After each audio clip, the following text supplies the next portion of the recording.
পৃথিবীতে আছে যত জ্ঞানী আর গুণী মৃত্যুকে দেয় শুধু হাতছানি পৃথিবীতে আছে যত জ্ঞানী আর গুণী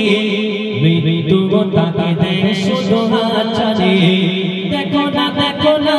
ভিখারি পেল না দেখো না ভিখারি পেল না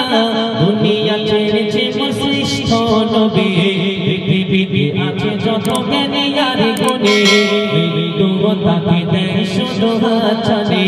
পৃথিবীতে আছে যত জ্ঞানী আর গুণী মৃত্যুকে দেয় শুধু হাতছানি কবর বেশি বলে নূর কাছে আয় আমল ভালো হলে পাবি গায় কবর বেশি বলে নূর কাছে আয় আমল ভালো হলে পাবি গায় নইলে তুমি পাবে আযাব বড়ই হবে নইলে তুমি পাবে আযাব বড়ই হবে কঠিন আমি যে মরি রবের ইশারায় পৃথিবীতে আছে যত জ্ঞানী আর গুণী মৃত্যুকে দেয় শুধু হাতছানি পৃথিবীতে আছে যত জ্ঞানী আর গুণী মৃত্যুকে দেয় শুধু হাতছানি আচ্ছা আল্লাহ পাক বলেছে হে আমার বান্দা তোমরা যত গুনাহ করো আমি সব ক্ষমা করে দেব তবে চাইতে হবে শর্ত কি ক্ষমা চাইতে হবে তুমি যদি গা ফুলিয়ে ঘুরে বেড়াও গুনাহ করছি আল্লাহ সব মাফ করে দেবে এমনটা নয় তোমাকে অনুতপ্ত হয়ে চাইতে হবে যে আল্লাহ আমি ভুল করেছি ক্ষমা করো আল্লাহ বলছে তুমি জমিন থেকে শুরু করে গুনাহ করতে করতে আমার আসমানের ছাদ পর্যন্ত ঠেকিয়ে দাও আমার কাছে একবার বলো আমি একবারেই সব ক্ষমা করে দেবো আমার এতে কোনো আফসোস হবে না কেউ আমার কাছে প্রশ্ন করবে না কোনো ফারিস্তা এসে জিজ্ঞেস করবে ওগো আল্লাহ তুমি ওই ওখানকার ওই লোকটার গুনাহ ক্ষমা করে দিলে কেন একটু কৈফিয়ত দাও কেউ জিজ্ঞেস করবে কেউ জিজ্ঞাসা করার ক্ষমতা কারণ নেই আল্লাহ বলছে আমার কোনো এতে আফসোস হবে না তোমার পাহাড় সমতুল্য গুনাহকে আমি এক নিমেষে ক্ষমা করে দেবো আমার কেউ জিজ্ঞাসা করার কৈফিয়ত নেওয়ার কেউ নেই কিন্তু তোমাকে ক্ষমা চাইতে হবে আল্লাহ বলেছে সব করো একটা গুনাহ খবরদার করো না এটা করলে আমি মাফ করব না সেটা কি বলেন তো কিসের গুনাহ শিরকের গুনাহ শিরক আযীম শিরকের গুনাহ হলো সবচেয়ে বড় গুনাহ এখন আল্লাহ বলছে এই শিরকের গুনাহ ক্ষমা করব না এতটুকু বিষয় আল্লাহ পাক বললেন যা করো সব মাফ শিরকেরটা বাদ দিয়ে যা করে আসবে আমি রহমানুর রহিম ক্ষমা করে একদিন না একদিন তোমাকে তোমার আমল হিসাবে জান্নাতে দিয়ে দেবো ঈমান হিসাবে এখন আমাদের আদি পিতা কে বলেন তো আদম আলাইহিস সালাম জান্নাতের মধ্যে আল্লাহ পাক দিয়ে বলল হে আদম তুমি এই জান্নাতের মধ্যে নাজ নিয়ামত সবকিছু ভক্ষণ করো একটা গাছ দেখিয়ে বলল যে এই গাছটা এই গাছের কাছাকাছি যাবে না কোরআন শরীফের মধ্যে সূরা বাকারা এসেছে লা তাকরাবা হাযিহিশ শাজারা শাজারুন মানে গাছ বলল এই গাছের নিকটবর্তী হবে না খাওয়ার দেখা তো দূরের কথা বলল এই নিকটবর্তী হবে না যদি হও তাহলে কি হবে তাও পরের আয়াতে বলেছে ফাতাকুনা মিনাজ জালিমিন যদি তুমি এটা হও এটা কিছু করো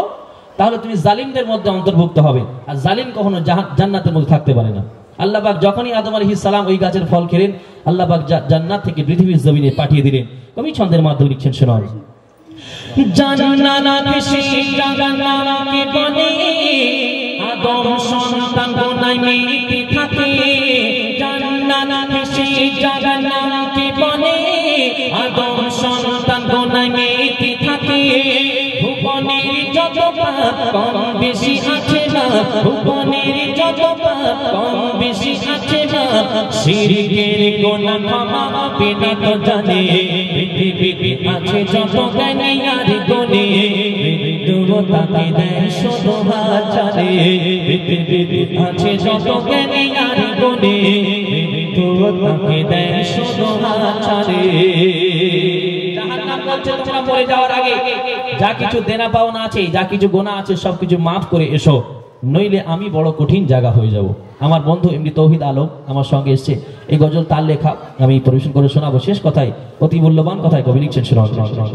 আযাব গজবে ভরা ওই জান্নাত সেটা যাওয়ার আগে চেনাও মা আযাব গজবে ভরা ওই জান্নাত সেটা যাওয়ার আগে চেনাও মা তৌহিদ আলম তুমি জীবনের সবখানে তৌহিদ আলম তুমি জীবনের সবখানে দিয়ে তুমি করো ওই প্রভুর ইবাদত পৃথিবীতে আছে যত জ্ঞানী আর গুণী মৃত্যুকে দেয় শুধু হাতছানি পৃথিবীতে আছে যত জ্ঞানী আর গুণী